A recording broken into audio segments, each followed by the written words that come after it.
ওকে, আজ আমরা ছোট ছোট 6টা বাক্যের ইংরেজি করতে যাচ্ছি। একেবারে ছোট ছোট বাক্য, যেগুলো 2, 3, 4, 5-এর জন্য প্রযোজ্য, একেবারে বিগিনারদের জন্য প্রযোজ্য। এখানে কিন্তু 6টা বাক্য আছে, আমি 5টার ইংরেজি করে দেবো, একটা তোমাদের কাছে কমেন্টে আমি জানতে চাই। ওকে, তাহলে শুরু করি। আজ খুব ঠান্ডা। Today is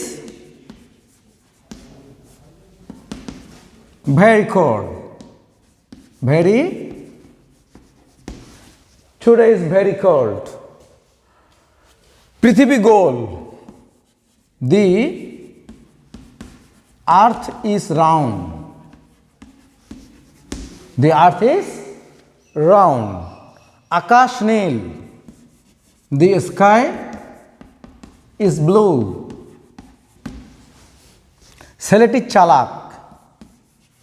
The boy is intelligent. The boy is intelligent. তিনি আমার শিক্ষক। He is my teacher. তিনি আমার শিক্ষক। মা রান্না করেন। Mother cooks. ওকে, শেষের বাক্যটা তোমরা ইংরেজি করে দিবা। শেষের বাক্যটা কি? অঙ্কটি কঠিন, খুবই সহজ। অঙ্কটা কত কঠিন হয় হোক, ইংরেজি করা খুব সহজ হবে।